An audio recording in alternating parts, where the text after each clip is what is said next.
ఎవరి భూమి వాళ్ళకి ఇచ్చేయకపోతే ఇదే భూమి సాక్షిగా, ఇదే మట్టి సాక్షిగా చెప్తున్న పొన్నం ప్రభాకర్, ఇవన్నీ ఇప్పుడు ఈ under construction open lands, open plots 5 ఏళ్ల కింద 8 ఏళ్ల కింద కట్టిన బిల్డింగ్లతో సహా కంప్లీట్ గా 22 ఎకరాలు కలెక్టర్ ఆర్డర్ ఇచ్చింది. అంటే కలెక్టర్ ఇక్కడ కాలు పెట్టకుండా కార్యక్రమం ఖతం చేసింది, అంతేనా?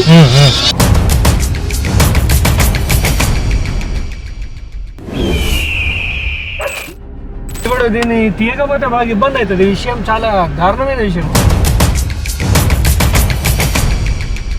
వీళ్ళకి ల్యాండ్ వీళ్ళ చేతులకి వెళ్ళి పోయిందనే విషయం కూడా వీళ్ళకి తెలియదు. మరి 22 ఎకరాలను రిస్క్ లో పెడితే ఎవరు ఎందుకు మాట్లాడతలేరు? దీనిపైన ఏం ఊరుకునేది లేదు. మంచి మాటలు చెప్తున్నా, ఎవరి పేర్ల మీద ఉన్న ల్యాండ్స్ వాళ్ళ పేరు మీదకి రావాలి. పవన్ కళ్యాణ్ విషయంలో మా అయ్య జాగీర్ అన్నాడు, అంత పెద్ద స్టేట్మెంట్ ఇచ్చిన పొన్నమన్నకి నిలబడాల్సింది పోయి ఆయన మీద ఆరోపణలు చేస్తా అన్నారు.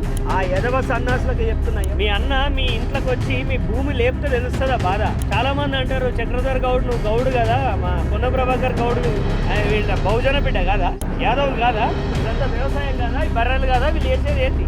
పొన్నం ప్రభాకర్ కి సంబంధం లేకపోతే పొన్నం పృథ్వీ ఎవడు? ఆయన కొడుకు కాదా? పొన్నం అనూప్ ఎవరు? నేను ఇంత పెద్ద ప్రాపర్టీ కలెక్టర్ మీ సుట్టమని చేసిందా? ఇదే చైనా జపాన్ అయితే నిన్న నిర్దేశించేటోళ్ళు. ఇప్పుడు మనం చూస్తున్నటువంటి లెఫ్ట్ సైడ్ ఉన్నటువంటి ఈ షెడ్స్, ఈ షాప్స్, ఈ సీసీ రోడ్స్, ఈ స్ట్రీట్ లైట్స్, ఈ పోల్స్, ఇవన్నీ కూడా ఈ సర్వే నెంబర్లోనే కవర్ అయి ఉన్నాయి. కొంచెం స్పీడ్ ఉంది. ఇప్పుడు ఈ గణేష్ నేత్రాలయ బిల్డింగ్, ఇంత పెద్ద బిల్డింగ్ కూడా ఇందులోనే ఉంటుంది. పొన్నం ప్రభాకర్ ఇందులో భాగమే ఇదంతా కూడా కదా. ఇదంతా కూడా ఇదంతా వీళ్ళంతా రెసిడెంట్స్ ఇక్కడ ఉన్న వాళ్ళంతా. ఇది విఘ్నేశ్వర నగర్ అంటే కన్స్ట్రక్షన్ అవుతున్నది. ఇదంతా ఇది మా పొలము, ఆవులు, అదంతా మా పొలం. ఇక్కడ ఆవులు ఇట్లా ఇదంతా మీరు వ్యవసాయం చేసుకుంటారు. 60 ఏళ్ళుగా మీరు ఉన్నారు. అవును. స్పీడ్ ఇవన్నీ ఇప్పుడు ఈ under construction open lands, open plots 5 ఏళ్ల కింద 8 ఏళ్ల కింద కట్టిన బిల్డింగ్లతో సహా కంప్లీట్ గా 22 ఎకరాలు ఆల్మోస్ట్. ఇది కలెక్టర్ ఆర్డర్ ఇచ్చింది. ఎగ్జాక్ట్. అంటే ఏమని ఇచ్చింది? 22 ఎకరాల వ్యవసాయ భూమి అని ఇచ్చింది. 22 ఎకరాల వ్యవసాయ భూమి 5 భాగాలుగా పంచోటి చేస్తున్నా అన్నట్టుగా ఆమె ఇచ్చినట్టు. మరి ఆమె చూపిస్తుందా 22 ఎకరాలు? ఇప్పుడు ఇక్కడ ఆమె చూపించినట్టు ఆర్డర్ చేయకపోతుంది. ఇదంతా ఈ ల్యాండ్ మొత్తం ఇప్పుడు ఇల్లు కూడా ఇదంతా డాక్టర్స్ ఇక్కడ ఇల్లు అంత వస్తుంది. ఇప్పుడు వీళ్ళు అమ్ముకోవాలనుకుని అమ్ముకోలేరు. ఏరియా మొత్తం పోయిందా ఇప్పుడు? ఆ కలెక్టర్ ఆర్డర్స్ ప్రకారం. కలెక్టర్ ఆర్డర్ మాట్లాడాలి. అంతే, కలెక్టర్ ఆర్డర్ ఇక్కడ వరకు అండి. ఇది ఇక్కడ వరకు. ఇప్పుడు ఇవన్నీ వచ్చి కవర్ అయిపోయినాయి. ఇవన్నీ పక్క కవర్ రైట్ తీసుకో. అంతా తెలవాలి కదా పబ్లిక్ కి. అండర్ కన్స్ట్రక్షన్ ఉన్న బిల్డింగ్ల కా నుంచి కథం పట్టిస్తా అంటే ఎవడొప్పుకుంటాడు? ఎంత అన్ని బిల్డింగ్స్ బ్రదర్. అక్కడ ఆ బిల్డింగ్ వరకు లాస్ట్. అక్కడ ఒక అపార్ట్మెంట్ అక్కడ కనిపిస్తుంది, స్టెప్స్ ఉన్నాయి కదా అక్కడ వరకు. ఇప్పుడు ఇది అండర్ కన్స్ట్రక్షన్ అయితే బ్యాంక్ లోన్ రాదన్నట్టే కదా. అసలు ట్రాన్స్ఫర్స్, ఈ ల్యాండ్ మీద ట్రాన్సాక్షన్స్ నే ఆపేసి. ఇది లెఫ్ట్ కు మా పొలం, ఇది మా హత్తి. ఇది మేము ఇప్పుడు సాగు చేసుకుంటున్నట్టు ఇదంతా ఈ పొలం మడికట్లన్నీ అవే, ఈ మడ్లన్నీ అవే. అంటే కలెక్టర్ ఇక్కడ కాలు పెట్టకుండా కార్యక్రమం ఖతం చేసింది, అంతేనా? ఎవరిని అడగలేదు. అంత ఇమాజినేషన్ మీదనే ఇదంతా, అంతే కదా. ఇప్పుడు వెహికల్ పోదనుకుంటాడు, మనం కొంచెం దిగి నడదామా? 978 వస్తుంది.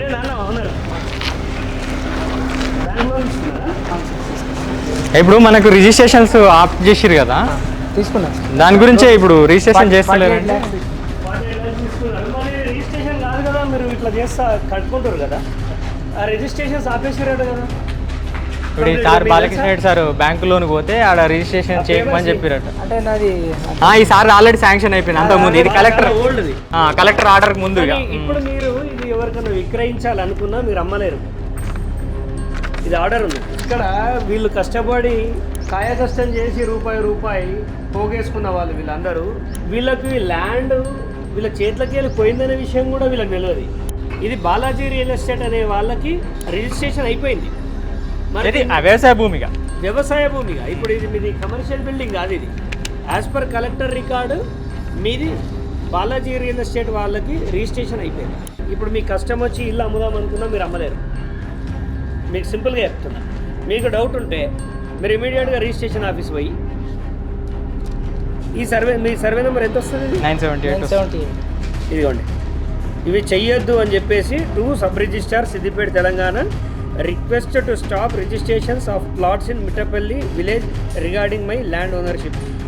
నాగరాజు నోముల అనే వ్యక్తి ఈ ల్యాండ్ నాది అంటున్నాడు. ఇప్పుడు ల్యాండ్ మీద ఆయనదా? నీదే కదా, మరి ఆయనది అంటుండు. ఇది కావాలంటే జిరాక్స్ ఇస్తా పోయాడు. ఎగ్జాంపుల్గా మరి పక్క బాలకృష్ణ రెడ్డి సార్, ఓకే, ఆయనకు bank union bank loan sanction వచ్చింది. ఆయన మార్టిగేజ్ చేయాలి కదా బ్యాంక్కి. ఆయన సబ్ రిజిస్టర్ ఆఫీస్కి వెళ్తే లేదు మాకు బాలాజీ రియల్ ఎస్టేట్స్ వాళ్ళు అంటే మనదే కాదు, ఈ బాలకృష్ణ రెడ్డి సారో ఇదే కాదు, ఈ నంబర్లలోనే అసలు భూములు రిజిస్ట్రేషన్ చేయకండి అని చెప్పేసి వాళ్ళు లెటర్ ఇచ్చారు. కంప్లీట్గా మీకు తెలియకుండా మీ చేతిలోకి వెళ్ళి బాలాజీ రియల్ ఎస్టేట్ అనే వాళ్ళకి వెళ్ళిపోయినాయి. దాదాపుగా 22 ఎకరాలు వెళ్ళిపోయింది. ఆ వెళ్ళిపోయిన దానిలో మీ బిల్డింగ్ కూడా ఉన్నది. మీరు ఇక్కడ కూర్చొని ఇల్లు కట్టుకోవడం కంటే ముందు ఇల్లుని రక్షించుకోవడం కూడా మీ బాధ్యత. మీరు తక్షణమే నేను మీకు ఈ కాపీస్ అని పీడిఎఫ్ పంపిస్తాను, తమ్ముడు పంపిస్తాడు, మీరు వెళ్ళండి రిజిస్ట్రేషన్ ఆఫీస్ అడగండి నా భూమి ఎందుకు రిజిస్ట్రేషన్ కాదు. హైకోర్టు ఆర్డర్స్ ఇచ్చినాక మీరు ఎందుకు పాటిస్తారు? హైకోర్టు ఏమన్నది, కలెక్టర్ ఆర్డర్స్ కలెక్టర్ ఉత్తర్వులు తప్పు, ఇవి చెల్లవు అని ఇచ్చింది. అంటే మీ పేరేంటి? ప్రకాష్ వాళ్ళ భూమి ప్రకాష్ డే అని కోర్టు చెప్తుంది. కానీ ఇక్కడ రిజిస్టర్ ఆఫీస్లో మాత్రం ప్రకాష్ పోతే ప్రకాష్ ల్యాండ్ రిజిస్ట్రేషన్ సైతులు అంటే ఇంకా మంత్రి ఇన్ఫ్లుయెన్స్లే ఉన్నారు. కోర్టు ఆదేశాలు ఇచ్చినాక కూడా మంత్రి ఆదేశాలే పాటిస్తారు అధికారులు. పైన కనుక మీరు చర్య తీసుకోకపోతే మీ ఇల్లు మీది కాదు. వినడానికి మీకు ఇబ్బందిగా ఉన్నా వాస్తవం అయితే పేపర్లు అదే ఉంది. నేను ఇది మీకు జిరాక్స్ ఇస్తాను, వీళ్ళందరికీ జిరాక్స్ ఇచ్చేసి సీను ఈ జిరాక్స్లు తీసుకొని మీరు కలెక్టర్ దగ్గరికి పోతారా ఎవరి దగ్గర పోతారా మీ ఇల్లుని మీరు రక్షించుకోవాలనేది నా మనవి. ఓకేనా? మీకు ఏదైనా ఇబ్బంది వస్తే తమ్ముడు దగ్గర నా నంబర్ తీసుకో, నా దగ్గరికి రండి. ఈ విషయాన్ని నేను ఢిల్లీలో సోనియా గాంధీ గారి దగ్గరికి రాహుల్ గాంధీ దగ్గరికి తీసుకెళ్తాను. ఆడ ధర్నా చేసేది మీ భూములు కాపాడుతాను. ఓకేనా? రైట్. ఇదంతా పొలమాట. మరి నాకు కనిపిస్తలేవు నాట్లు, మరి అధికారులు గవర్నమెంట్ వాళ్ళకి కనిపిస్తాయి. ఈడ నాట్లు వేసిరట. మరి ఇంత పెద్ద బిల్డింగ్ ఎంత కష్టపడి కొన్నాడు ఆయన నోట్లో మన్ను వచ్చి ఇవ్వాల. నేను మంత్రిని గెలిపిస్తే ఇవాళ నీది తప్పు లేదనుకుంటే 22 ఎకరాల భూమి ఇక్కడ అగ్రికల్చర్ ఏడున్నదో నువ్వు చూపించాలి. అది ఏడ నాట్లు కనిపిస్తున్నాయి. కనీసం కట్టుకున్న వాళ్ళు అదన్నారు. ఓపెన్ ప్లాట్ వాళ్ళ పరిస్థితి ఏంటి? ఇప్పుడు వీళ్ళ బిడ్డ పెళ్ళి ఉంటుంది, ఇలా బిడ్డ పెళ్ళికి అమ్ముకోవాలనుకుంటాడు. వాళ్ళు రిజిస్ట్రేషన్ చేయరు. ఈ ల్యాండ్ కొన్నాడు ఉరేసుకొని చచ్చిపోవాలి బిడ్డతో సహా. అదే కదా జరుగుతుంది ఇప్పుడు. అదే కదా పరిణామాలంతా ఆ విధంగా ఉన్నాయి. ఇప్పుడు వీళ్ళ మనుషులు ఏమంటారు శ్రీనివాస్, పొన్నం ప్రభాకర్ వాళ్ళ మనుషులు, మా అన్న పతివ్రత పతిత్తు, మా అన్నకేం సంబంధం లేదంటాడు. మీ అన్న పుట్టినాడే కదా పృథ్వీ, మీ అన్న కొడుకే కదా, మీ రక్త సంబంధమే కదా, కుమారుడే కదా, మీ అన్న కొడుకే కదా ఆయన అనూపు. మాకు సంబంధం లేదు అని ఎట్లా మాట్లాడతారు? ఆ పిల్లగాని వయసు ఎంత, పృథ్వీ వయసు ఎంత? చాలా చిన్న 27 ఏళ్ళ వయసు. ఆయనకి ఇన్ని కోట్ల రూపాయల ట్రాన్సాక్షన్ చేసేంత డబ్బు ఎక్కడికి వెళ్ళి వచ్చింది? ఎలా చేస్తాడు? ఆయన మీ వరంగల్ వాళ్ళు ఎవరు అమ్మిరని మాట్లాడుతున్నారు కదా, వాళ్ళకి బుద్ధి లేదా? ఈ బిల్డింగ్ ఎక్కడిది అంటే ఇదంతా ఎట్లా అమ్ముతారు? ఎవడి ప్రాపర్టీ ఎవడు అమ్ముతాడు? దీనికి ఏంటంటే వడ్డించేటోడు మనోడైతే ఎక్కడున్న భోజనం అందుతుంది అనే సంగతి, వడ్డించేటోని సంగతి, తిన్నోని సంగతి, ఇద్దరు సంగతి చెప్తాం. ఈ బిల్డింగ్ రాదు కదా, ఇది కూడా వస్తుంది, ఇది కూడా వస్తుంది. నాని బిల్డింగ్ తీసుకో. ఎన్ని ఫ్లాట్స్ ఉంటాయి? 20 ఫ్లాట్స్ ఉంటాయి. 20 ఫ్లాట్లు ఉంటాయి. 20 ఫ్లాట్స్. ఇప్పుడు వీళ్ళందరూ అనాథాల లెక్క రోడ్ల మీద పడిపోవాలి. ఇప్పుడు ఓపెన్ ప్లాట్ బిల్డింగ్ అంతే, అక్కడ నుంచి ఎండింగ్, అక్కడ నుంచి ఎండింగ్ పాయింట్. ఆ సీసీ సిమెంట్ బ్రిక్స్ ఉన్న వాల్ ఉంది కదా, అక్కడ నుంచి ఎండింగ్. రైట్ లెఫ్ట్, ఈ రైట్ సైడ్ లెఫ్ట్ సైడ్ ఈ పలకలేసిన ఓపెన్ ల్యాండ్స్ అన్నీ కూడా ఇవాళ బాలాజీ రియల్ ఎస్టేట్ యొక్క కష్టార్జితం అన్నట్టు. ఇదంతా వాళ్ళు రాత్రి పగలు దుబాయ్లో పైకానాలు కడిగి పైసలు తీసుకొచ్చి ఇక్కడ పోసారు, అంతేనా? ఇప్పుడు మీ పొలం అక్కడ ఉంటుందా? ఆ పొలం మడికట్లు మట్లు కనిపించేటంత ఆ పొలం టార్గెట్ గానే ఇదంతా టార్గెట్ గా కేవలం ఆ సర్వే నంబర్ని ఆధారంగా పంచాయతీని ఆధారంగా చేసుకొని చేసినటువంటి. ఇంత ఈ ప్రజలంతా ఇప్పుడు అమాయకులు, వీళ్ళకి ఏం తెలియదు, అంతేనా? వీళ్ళకి ఏం తెలియదు, తెలియదు. వాళ్ళు రిజిస్ట్రేషన్స్కి వెళ్ళినప్పుడే దీని మీద వాళ్ళకు అర్థమవుతుంది ఎవరు ఆపుతున్నారు ఇక్కడ రిజిస్ట్రేషన్. ఇది గో గ్రీన్, ఇది గో గ్రీన్ అపార్ట్మెంట్. బాబు ముందు. సో ఇది ఎప్పుడు కట్టారు? గో గ్రీన్ ఎప్పుడు కట్టారు? ఇది ఆల్మోస్ట్ 2020లోనే ఏమో స్టార్ట్ చేశారు. 6 సంవత్సరాల క్రితం ఉన్న వాళ్ళది కూడా ఇల్లు. ఇప్పుడు ఇదంతా వ్యవసాయ భూమి అంటారు, అంతేనా? ఒకసారి మాట్లాడాలి వీళ్ళందరితో, మాట్లాడిపిస్తాం, చెప్దాం వాళ్ళకి. చెప్తే వాళ్ళు కూడా వచ్చి, అంటే వాళ్ళకి అవగాహన కూడా లేదు కదా, ఉండాలి. అవగాహన లేకపోతే ఆగమైపోతారు. ఈ బిల్డింగ్ మీద పాపం ఎవరు వైశ్యాలు ఉన్నట్టు, వైశ్యులు ఎంత అందంగా కట్టుకున్నాడు. ఇది కూడా ఉందా ఇప్పుడు ఇందులో? మరి ఆయన ఏం చేస్తున్నాడు? వాళ్ళకు అసలు ఇదంతా కూడా వాళ్ళకు ఈ కంప్లైంట్ ఎవరు ఇచ్చారనే విషయం కూడా వాళ్ళకి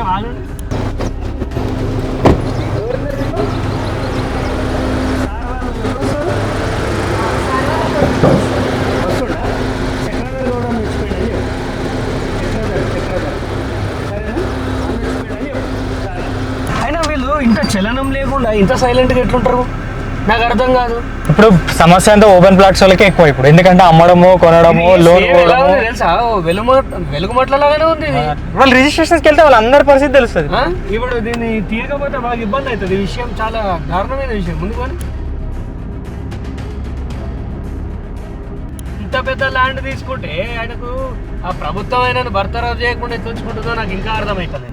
ఇదంతా ట్రాక్టర్ షోరూమ్ అంటే వైష్ణవి BRS వైష్ణవి అని బిఎస్ఆర్ వైష్ణవియా ఇదంతా కూడా ఇందులోనే ఉంటుంది. ఇప్పుడు ఇదంతా పొలం అన్నమాట. వాళ్ళ రికార్డు ప్రకారం ఇది పొలం, వాళ్ళ ఆర్డర్స్ ప్రకారం ఇది పొలం. ఈ స్వరాజ్ ట్రాక్టర్ షోరూమ్ ఇదంతా సబ్ రిజిస్టర్ ఆఫీసులో దీని మీద రిజిస్ట్రేషన్ ట్రాన్సాక్షన్స్ అలౌ చేస్తున్నారో చేస్తలేరో వెళ్ళి అడుగు, ఎవరు అడిగినా చెప్తారు. ఇప్పుడు వెళ్దాం, ఆడికి కూడా పోయి మాట్లాడదాం. దానికి కంప్లైంట్ ఎవరు ఇచ్చారో కూడా చెప్తారు. వెళ్దాం. మనం ఇక్కడ ఒక 20 minutes చేసుకొని సబ్ రిజిస్టర్ ఆఫీస్కి వెళ్దాం డైరెక్ట్ గా. ఇదంతా ల్యాండ్, ఇప్పుడు ఇది ఈ పొలం మాది. ఇదంతా ఈ పొలాన్ని లేపేయడానికి టార్గెటెడ్ గానే ఇదంతా కార్యక్రమం జరిగింది. ఇదంతా ఇది చాలా ప్రైమ్ ల్యాండ్. దాదాపుగా 150 కోట్లు, 100 నుంచి 150 కోట్ల ప్రైమ్ ల్యాండ్లో పొన్నం కాన్క్లేవ్ అని కట్టడానికి వీళ్ళని బలిద్దాం అనేది ఒక ప్లాన్ చేసారు, కానీ అది నెరవేరదు.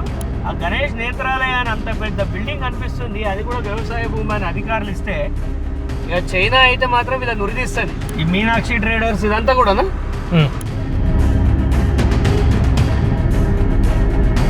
ఆల్మోస్ట్ 22 ఎకరాలంటే నాట్ ఏ స్మాల్ థింగ్. ఇలా ఎక్కువ ఎఫెక్ట్ అయ్యే పీపుల్ ఎవరంటే ఓపెన్ ప్లాట్స్.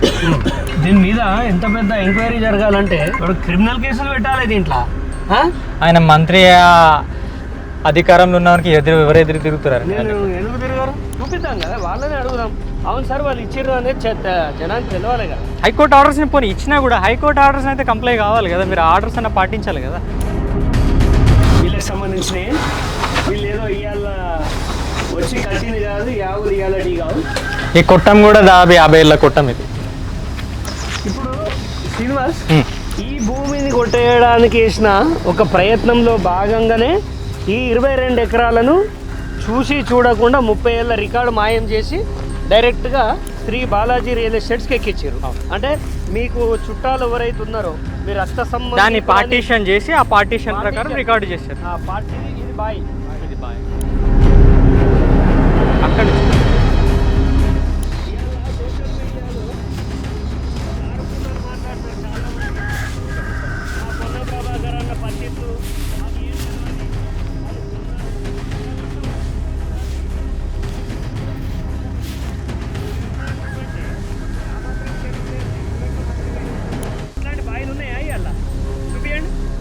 ఇట్లాంటి బాయిలు ఉన్నాయా దగ్గర పోయి చూడండి అక్కడ దగ్గర.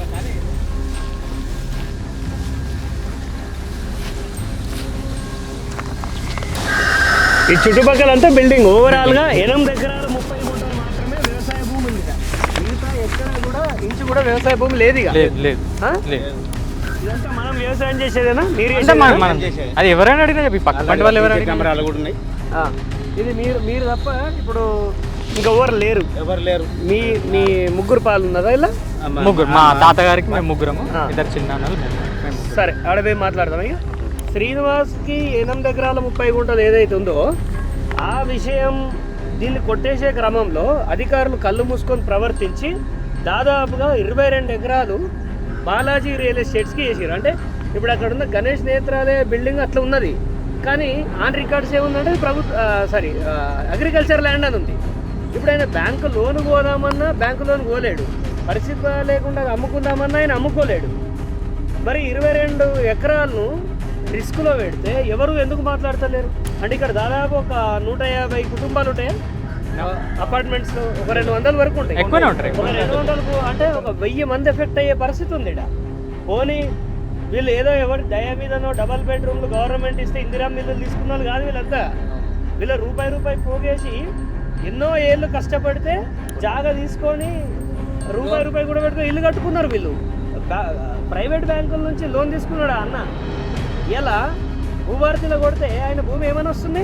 బాలాజీ రియల్ ఎస్టేట్ వాడు సబ్ రిజిస్టర్ ఆఫీస్కి వెళ్తేనేమో ఈ ప్లాట్స్ మీద బాలాజీ రియల్ ఎస్టేట్ వాళ్ళు కంప్లైంట్ ఇచ్చారు, రిజిస్ట్రేషన్ చేయొద్దు అని చెప్పేసి అని వాళ్ళు అఫీషియల్ ఒక లెటర్ ఇప్పుడు ఎవరైనా వాళ్ళ ఇక్కడ వాళ్ళ బిడ్డ పెళ్లికి భూమి అమ్ముకుందామన్నా, పిల్లల్ని చదివిద్దాం ఎంబీబీఎస్ చేద్దామని భూమి అమ్ముకుందామన్నా అవి రిజిస్ట్రేషన్స్ కావు. ఇప్పుడు అపార్ట్మెంట్ కష్టపడి కడుతున్నారు, దానిలో చాలా మంది బ్యాంకు లోన్లు వచ్చి కడతారు. ఆ ఫ్లాట్లు అమ్ముకుందామంటే అవి రిజిస్ట్రేషన్ కానప్పుడు దొంగ భూమి కిందకి అయిపోతుంది. ఇది మాటలే కాదు, బాలాజీ రియల్ ఎస్టేట్ అనేది ఈ ఆర్డర్ జూమ్ చేసి చూపి. ఈ ఆర్డర్ చాలా మంది పొన్నం ప్రభాకర్ అంచర్లు మీ అన్న మీ ఇంట్లోకి వచ్చి మీ భూమి లేపితే తెలుస్తుందా బాధ.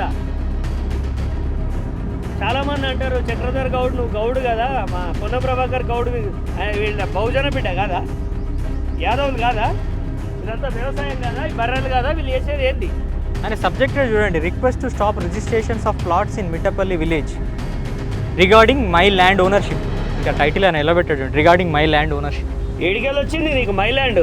ఇప్పుడు పొన్నం ప్రభాకర్ అంచర్లు ఏమంటారు అంటే శ్రీనివాస్ సింపుల్గా ఈ జాగా అంతా మాదే, మాకు సవ్యంగా అమ్మితే కొన్నామంటారు. ఎవరు అమ్మిర్రు అంటే మీ రక్త సంబంధీకులు అని నేను చెప్తాను వినండి. మీ రక్త సంబంధీకులు అమ్మిర్రు అని అంటారు. ఇవాళ చక్రధర్ మీ వైపు నిలబడి మాట్లాడితే అన్యాయం నీకు మాట్లాడుతుండు, పొన్నం ప్రభాకర్కి ఏం సంబంధం లేదంటారు. పొన్నం ప్రభాకర్కి సంబంధం లేకపోతే పొన్నం పృథ్వీ ఎవడు? ఆయన కొడుకు కాదా? పొన్నం అనూప్ ఎవరు? వాళ్ళ అన్న కొడుకు అశోక్ వాళ్ళ కొడుకు కాదా? వాళ్ళ వయసు ఎంత? 27 వయసు ఆ అబ్బాయిది. అంటే ఇతని కంటే చిన్నవాడు. 27 ఏళ్ళ పృథ్వీ ఇంత పెద్ద ల్యాండ్. ఈ అన్న ఒక ఇల్లు కొనుక్కోవాలంటే ఈ నెల నుంచి ఎంతో ఇబ్బంది పడి బ్యాంకు లోన్ పోతే మీరు ఇంత పెద్ద ప్రాపర్టీ కలెక్టరు మీ సుట్టమని చేసిందా? ఇదే చైనా జపాన్ అయితే మిమ్మల్ని ఉరి తీసేటోళ్ళు, ఈ అధికారులను అందరూ ఉరి తీసేటోళ్ళు. ఈ రకంగా వీళ్ళ భూముల్ని కిరికిరిలు ఇరికించి ఎవడు ఇరికివన్నాడు? ఎవరి అధికారాలు ఎవడు ఆదేశం ఇస్తే చేసింది? పొన్నం ప్రభాకర్ చెప్తే భయపడతామా మేము? బాధాకరమైన విషయం ఏంటంటే హైకోర్టు తీర్పు ఇచ్చినా కూడా వాళ్ళు అమలు చేయడానికి జాస్యం. ఈరోజు అంటే దాదాపు ఒక 1 మంత్ అవుతుందా కలెక్టర్ ఆర్డర్ని, కలెక్టర్ ఇచ్చిన ఉత్తర్వులని ఇంట్రీమ్ సస్పెన్షన్ చేస్తున్నామని హైకోర్టు ఆఫ్ తెలంగాణ చెప్తే అమలు చేయడానికి ఇక్కడ ఉన్న ఆర్టీఓ పట్టించుకోడు, ఎంఆర్ఓ పట్టించుకోడు, కలెక్టర్ పట్టించుకోదు. ఏమమ్మా కలెక్టర్ అమ్మా ఏమనరనుకుంటున్నావా? ఈ దేశంలో ఎలాంటి చట్టాలు ఉన్నాయి మీకు తెలియదా? మీరు ఒక బ్యూరోక్రాట్ అయిపోయింది. ఏ పద్ధతిది? మీరు ఇమ్మీడియట్గా ఈ దీనికి సొల్యూషన్ కావాలంటే మేము ఒకటే డిమాండ్ చేస్తున్నాం. దయచేసి 2025 వరకు 2025 మీరు రిజిస్ట్రేషన్ ఈ బాలాజీ వాళ్ళకి చేసే ముందు, పార్టీషన్ చేసే ముందు ఎలా అయితే ఉందో అలా యథాస్థితిలో ఈ జాగాను ఉంచాలే. ఈ అన్న ల్యాండ్ కొడితే భూభారతిలో రావద్దు. ఎందుకంటే నాల కన్వర్షన్ చేసి ఇల్లు చేసుకున్నాడు, ఇల్లు కట్టుకున్నాడు. ఆయన ఈసీ తీస్తే ఆయన పేరే రావాలి. ఇదే మా డిమాండ్. లేదనుకోండి ఇక్కడ భారీగా ఆత్మహత్యలు చేసుకుంటారు. సీఎం రేవంత్ రెడ్డి గారు మీ మంత్రి చేసేది తప్పు, ఇది పద్ధతి కాదు. 1000 మంది ఉన్నారు, 1000 మందితోటి ఒక ర్యాలీ తీసినాం అనుకోండి, మళ్ళీ రాష్ట్ర ప్రభుత్వానికి వచ్చిన మరక అట్లిట్లా కాదు. అండ్ చాలామంది అంటారు బీసీ నేత, ఆయన బీసీ నేత అయితే దొంగతనాలు చేయమా? మేము కాదా బీసీలం? ఇలాంతా బీసీలు కదా? ప్రతి ఒక్కడు మన గౌడ బిడ్డ రెడ్లు దొంగతనం చేస్తలేరు అంటారే. నా కాన్స్టిట్యున్సీ వచ్చి చేయమను, ఎవరినైనా వంగబెట్టిదంతా నగరాలు చేస్తున్నారా? మేము ఢిల్లీ వేదికగా చలో ఢిల్లీ ప్రోగ్రాం పెట్టుకుంటున్నాం. ఈ బాధితులందరినీ తీసుకుపోతాం. వీళ్ళ ఆస్తులు, వీళ్ళు నానా కష్టాలు పడి ఇంట్లో ఒక ఆడపిల్లు ఉంటే ఈ భూమి ఉంది నాకు, నా బిడ్డ పెళ్ళి దీంతోటే చేస్తా అని ఆ తండ్రి 1000 ఆశలు పెట్టుకుంటే ఆ బిడ్డ తండ్రి ఏడవై కావాలి. అయినా పొన్నం ప్రభాకర్ నువ్వు ఎక్కడ ఉన్నవే?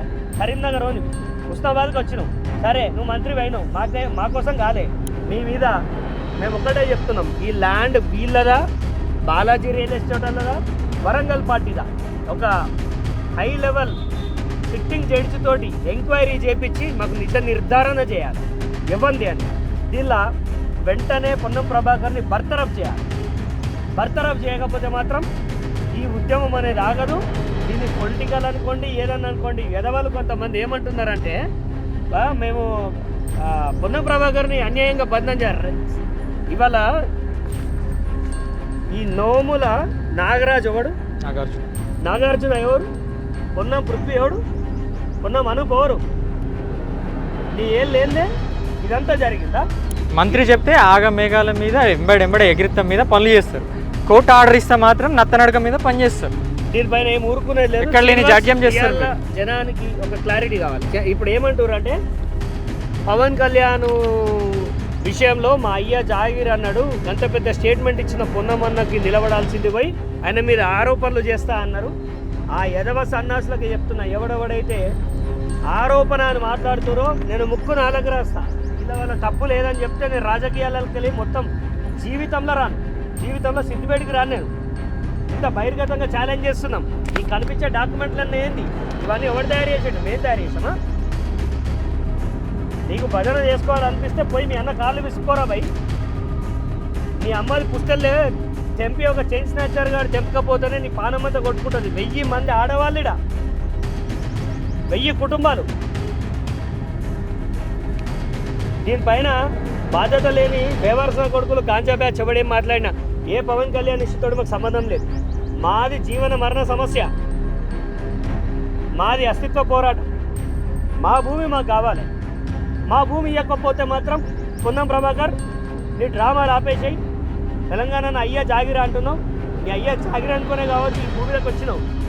కానీ మంచితనానికి మా అయ్యా జాగిర అనుకోవచ్చు, కానీ ఇలా పేదల భూములు కొట్టేస్తా అంటే మేము ఊరుకోము. ఈరోజు నువ్వు చేస్తున్నది నీకు ఒక్కటే అల్టిమేటం ఇస్తున్నాం. ఈ ల్యాండ్ వదిలేదు, ఈ ల్యాండ్ వదిలేసి మమ్మల్ని వదిలేయి. నేను నిన్ను వదిలేస్తా, నేను కూడా వదిలేస్తాను.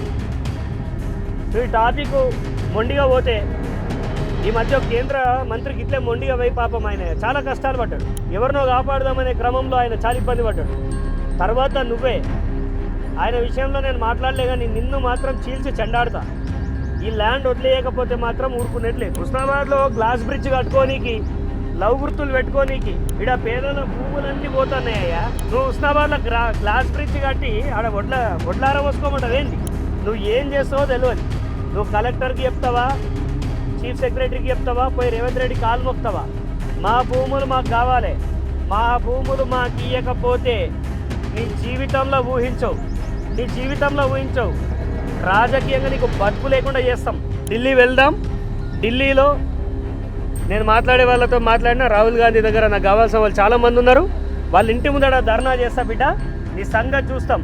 నీ మంత్రి పదవి ఊడిపోయిన తర్వాత కుక్కలు దేకాయి. ఏమో ఇప్పుడు ఉన్నోళ్ళు భజన చేస్తారు, కానీ మంచి మాటలు చెప్తున్నా. ఈ ల్యాండ్ వదిలేసావా అంటే నేను నిన్ను వదిలేస్తాను. ఎవరి పేర్ల మీద ఉన్న ల్యాండ్స్ వాళ్ళ పేరు మీదకి రావాలి. కోర్టు ఆదేశాలు పాటించండి. దీన్ని ఇక్కడికి సాల్వ్ చేసేద్దాం ఈ ఇష్యూని. ఇంకా మనం దీన్ని బయసుకు తీసుకోపోతే ఒక కలెక్టర్గా మీ భవిష్యత్తుకి మంచిది కాదు, పొన్నం ప్రభాకర్ గారికి మంచిది కాదు. ఒక మంత్రి పదవిలో ఉన్నావు. నువ్వేమన్నా దోసుకోవాలనుకుంటే ఇంకేమన్నా బయట చూసుకో, కానీ మా ఊరు వదిలేయా బాబు. నువ్వు దీన్ని వదిలేయి. నువ్వు దీన్ని వదిలేయలేదనుకో, నిన్ను వదిలేయనండి, తర్వాత ఇబ్బంది పడతామని చెప్తున్నాం. ఏంటి దీనికి మీ సమాధానం ఏంటి? ఏం లేదు, మేము తీసుకున్నప్పుడు వీళ్ళ రాగమూల వీళ్ళదే ఉన్నది. వీళ్ళు ముగ్గురు అన్నదమ్ములు కలిసి మాకు రిజిస్ట్రేషన్ చేసిండ్రు. రిజిస్ట్రేషన్ పర్మిషన్ వచ్చింది, మున్సిపల్ పర్మిషన్ వచ్చింది, ఇల్లు కట్టుకున్నాం. ఇప్పుడు లోన్కి పోతే ఈ అబ్జెక్షన్ స్టార్ట్ అయింది. లోన్కి పోతే రిజిస్ట్రేషన్ అయిపోయింది, అంతా అయిపోయింది. ఓకే, లోన్ పోతే ఇప్పుడు మ్యాటిగా చేయాలి కదా బ్యాంకుకు. దానికి పోతే ఇప్పుడు 978 కనబడతలేదు, వాళ్ళ పేరు మీద వస్తుందని బ్లాక్ చేసి పెట్టి. మరి మీరు ప్రశ్నించలేదా? ఎందుకు నాకు ఇట్లా అవుతుంది? నేను పోయినాం రిజిస్ట్రేషన్ ఆఫీసర్, నన్ను అడిగినాం సార్ను. వస్తే సార్ మాకు ఆర్డర్ కూడా వచ్చింది, మాకు మేము దాన్ని ఐపీ లాయర్ల వాళ్ళకి పంపించి మేము చేస్తామంటారు, కానీ చేస్తలేరు వాళ్ళు. ఇవాళ సిద్దిపేట ఒక్కసారి మీరు ఆలోచించాలి.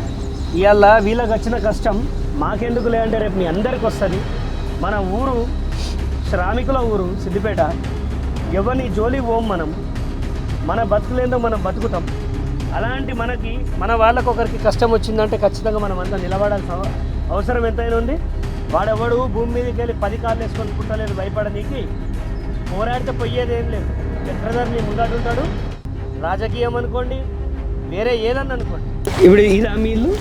అదే మా ఇల్లు. ఇది ఎప్పుడు కట్టారు? ఇది 2019లో కట్టాము. 2019లో. మీ ఫాదర్ ఏం చేస్తారు? Father government employee. ఇప్పుడు గవర్నమెంటా లేకపోతే లేదు, రిటైర్డ్.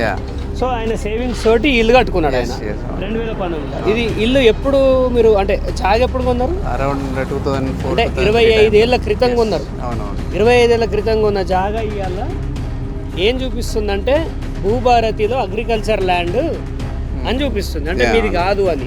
ఒకవేళ మీరు ఇల్లు అమ్ముకోవాలనుకున్నా మీరు అమ్ముకునే పరిస్థితి లేదు. మీరు ఏంటంటే ఈ ఇల్లు రిజిస్ట్రేషన్ కావద్దు, దీన్ని ప్రొహిబిటెడ్లో పెట్టేసారు. సో దీనిపైన మీరు ఖచ్చితంగా రిజిస్టర్ ఆఫీస్కి కన్సల్ట్ కావాలి. కన్సల్ట్ అయ్యి నా ప్రాపర్టీ దొంగతనం చేసిన దొంగ నా కొడుకోవడానికి అడగాలి. అంతే, ఖచ్చితంగా అడగాలి. ఎందుకంటే ఇది మీ డాడీ యొక్క హార్డ్ ఎర్నింగ్ మనీ. మీ నాన్న కష్టార్జితంతో ఆయనకు వచ్చిన డబ్బులతోటి రిటైర్మెంట్ తర్వాత ఆయన సేవింగ్స్ తోటి కొనుక్కున్న ఒక ల్యాండ్. అవును. మరి ఇప్పుడు బాలాజీ రియల్ ఎస్టేట్ వాళ్ళది అంటారు, వాళ్ళకి మీరు ఏం చెప్తారు, ఏం అప్పీల్ చేస్తారు? యాక్చువల్గా దీనిపైన చాలా బాగానే ఫైట్ చేసినారు, అన్నీ జరిగినాయి. బట్ స్టిల్ దీనికి ఆల్రెడీ హైకోర్టు కూడా అప్రూవ్ చేసింది అన్ని డీటెయిల్స్ అన్ని. మనకే ఫేవర్గా ఇచ్చింది. సస్పెన్షన్ ఆమె నడవదు అని సస్పెండ్ చేసింది, అంటే మనకే ఫేవర్గా వచ్చింది. మరి బట్ అది ఇంప్లిమెంట్ అవుతలేదు కదా. అదే ఇప్పుడు ప్రజెంట్ నేను కూడా అడిగేది అదే. So government already high court approve చేసింది కాబట్టి సో దీన్ని కొంచెం గ్రాంటెడ్గా తీసుకోకుండా కొంచెం గవర్నమెంట్ రూల్స్ని పాటిస్తే and that will be very good. నేను అదే ఎక్స్పెక్ట్ చేస్తున్నాను. సో ఇప్పుడు మీరు ఎంతమంది ఇంట్లో? మీ ఫాదర్కి? నేను మా చెల్లి మ్యారేజ్కి ఉందా? మ్యారేజ్ అయిపోయింది. ఇది ఇట్లా ప్రతి కుటుంబంలో ఆయన ఏమన్నా రియల్ ఎస్టేట్ వ్యాపారి కూడా కాదు, ఆయన రిటైర్డ్ ఎంప్లాయీ. కష్టార్జితం ఇందాక నాకు కలిసి బయటికి వెళ్ళిండు. ఆయన కష్టార్జితం మీద బతికేటోళ్ళు వాళ్ళు. ఈ అబ్బాయి రేపు ఫ్యూచర్ మీద ఎన్నో కళలు ఉన్నాయి. ఇలాంటి వాళ్ళందరినీ ముంచి పారేస్తాను, నేను మంత్రిని అని చెప్తా అంటే ఇది సిద్దిపేట ప్రజలు ఎవరు ఒప్పుకునే పరిస్థితి అయితే లేదు. అది క్లారిటీగా తెలిసిపోతుంది అండ్ మార్కెట్లో కూడా అందరికి తెలుసు. బట్ స్టిల్ ఇది పాటించకపోతే అది మీకే బాగుండదు. అండ్ మేము ఖచ్చితంగా ఫైట్ అయితే చేస్తాము. బట్ స్టిల్ మీరు కొంచెం దాన్ని ఫైట్ చేయకుండా క్లీన్ షీట్ ఎట్లుందో అట్లే మెయింటైన్ చేస్తే బాగుంటుంది.